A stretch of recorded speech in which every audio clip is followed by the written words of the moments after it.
কাল রাত্রিবেলা লালবাজার গ্রাম পঞ্চায়েতের প্রধানকে গুলি করা হয়েছে, সেটা কোন জায়গায় এবং কি ঘটনা ঘটেছিল? আমি জানতে পেরে আমার বাড়িতে রাত 10টা পর্যন্ত ছিল। থাকার পর ও বললো যে আমি বাড়িতে যাচ্ছি। যখন এই কথা বলে আমার বাড়ি থেকে বেরিয়ে যায়। কখন বের হয়ে যায় এখান থেকে? রাত 10টা।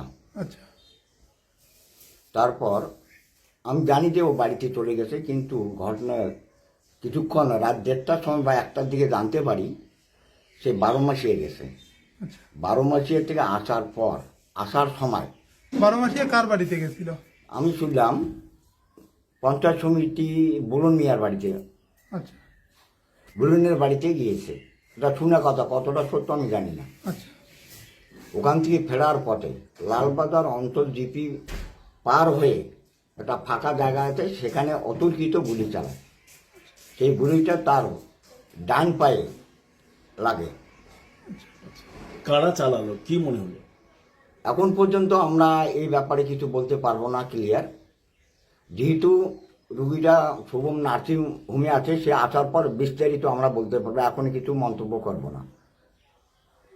আচ্ছা, এখন কোন অবস্থায় আছে? এখন অপারেশন সাকসেসফুল, শুভম নার্সিং হোমে আছে। এটা কটা নাগাদ ঘটনাটা ঘটে? কখন মানে গুলিটা? হ্যাঁ, আনুমানিক 1টার দিকে। তাকে প্রথম দিকে কোথায় নিয়ে যাওয়া হয়? ডাইরেক্ট কুচবিহার।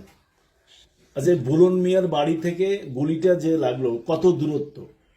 4 কিলোমিটার।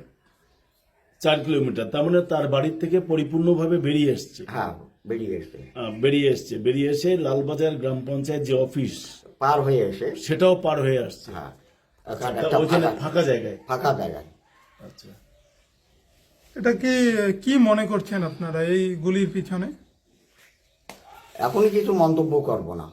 আচ্ছা, কি নাম আপনার? আমার নাম নূর বক্ত মিয়া। কোন দায়িত্বে আছেন? আমি লালবাজার অঞ্চল সভাপতি।